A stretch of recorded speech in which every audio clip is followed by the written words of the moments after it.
Ever wondered how to dynamically include the contents of one file in another before the web page is served to the client? This is where server-side includes, or SSI, comes into play. SSI is a nifty feature provided by web servers that can be a game changer in web development. It's the secret sauce that helps maintain a consistent look and feel across a website without duplicating code in each page. Intriguing, isn't it?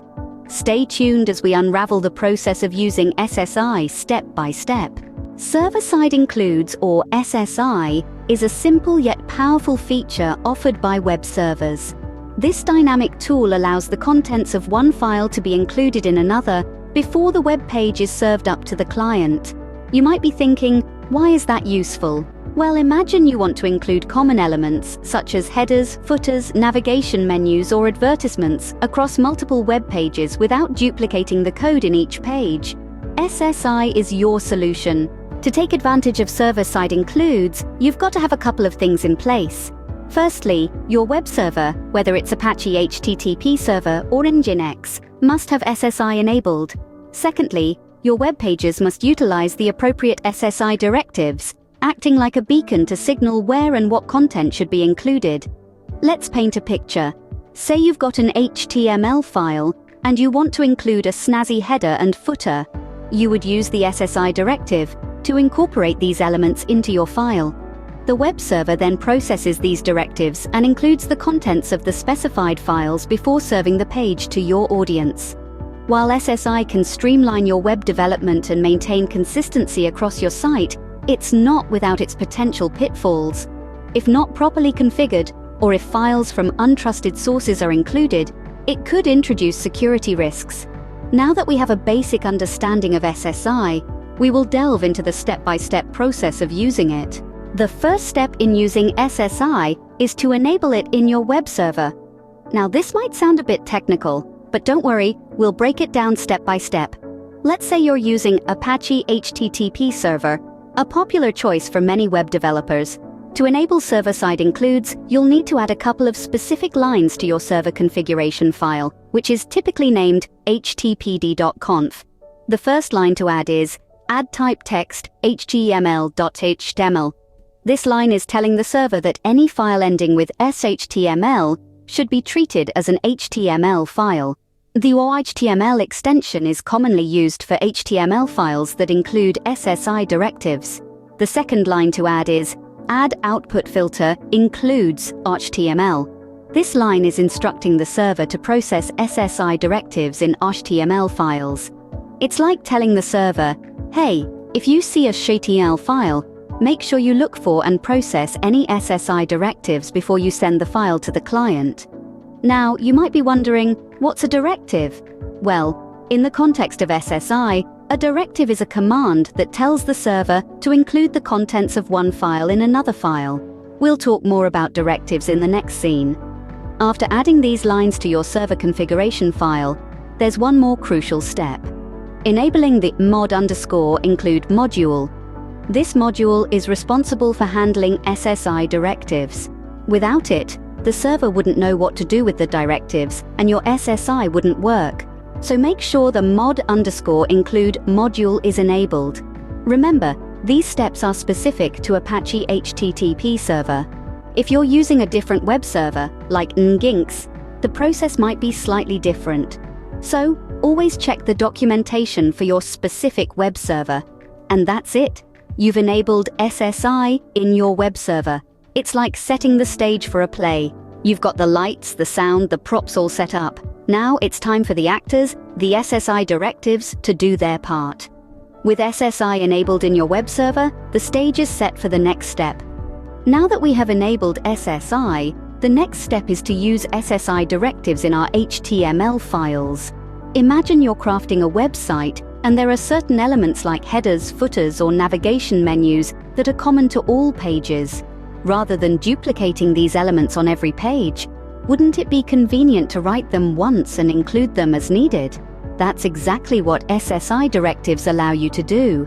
So how do we use these directives? In the context of HTML files, the most commonly employed directive is the include directive. This is used to incorporate the contents of one file into another. The syntax is quite simple. It's an HTML comment that starts with an exclamation mark followed by a hash, the word include, and then the file to be included. For instance, let's say you have an HTML file named index.html. You want to use SSI to include a header and a footer. Your file might look something like this. You start with the standard HTML structure. Then, where you want to include your header, you would use the include directive like this. Or, the word virtual here specifies the path to the file to be included. After your main content, you would use the same directive to include the footer.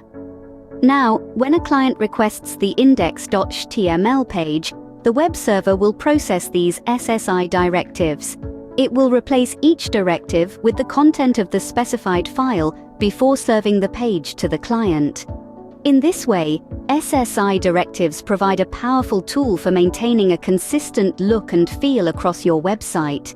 They make it much easier to manage and update common elements. But remember, with great power comes great responsibility. Make sure your SSI configuration is secure and that you trust the sources of any files you include. With the SSI directives in place, we move on to creating the files to be included. In this step, we will create separate files for the content we want to include. Imagine you're building a house. It's much easier to construct if you have pre-made sections like walls, doors, and windows, right? The same principle applies when creating a website with server-side includes. Now let's start crafting those pre-made sections.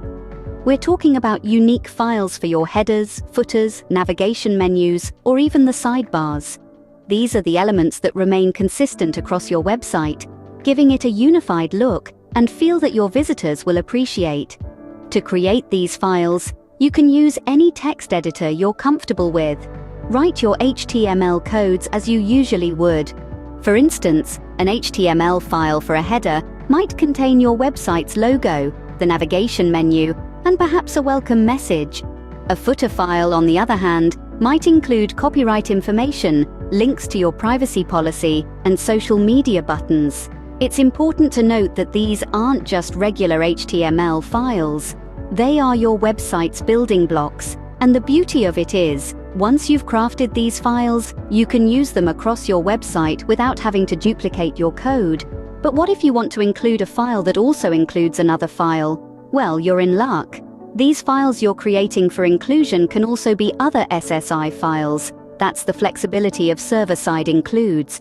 You can nest your included files within each other, like Russian dolls, not just once, but as many times as necessary.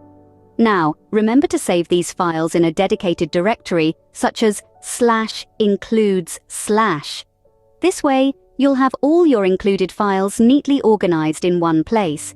This is not only good practice, but it also makes your life easier when it comes to managing your website. Once you've created these files, you're all set to start including them in your main HTML files using the SSI directives we've previously discussed. With the included files created, we are ready to serve our web page. The final step is to access the web page that uses SSI. This is where the magic happens, and you get to see the brilliance of server-side includes in action. When a client, maybe it's you or perhaps a visitor of your website, requests the page, the web server gets to work.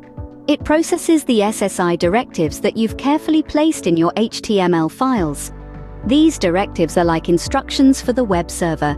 They tell it to pause and fetch the contents of the specified files. So for instance, if your SSI directive is pointing towards a file that contains your website's header, the server will grab that content and place it exactly where you've directed it to in your main file.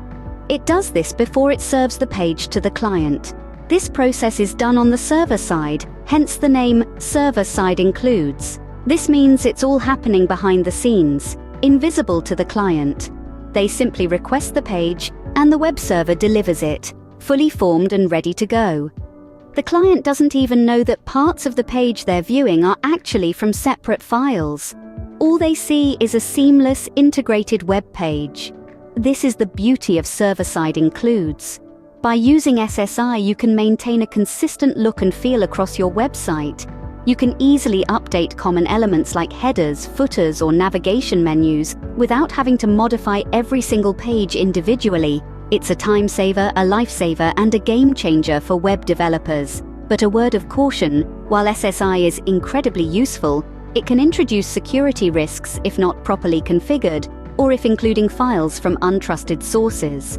So always double-check your configurations and ensure that you're only including files from trusted sources. And voila! That's how you use server-side includes to dynamically include content in your web pages. With SSI, you're not just developing a website, you're crafting a seamless user experience, and that's what makes all the difference.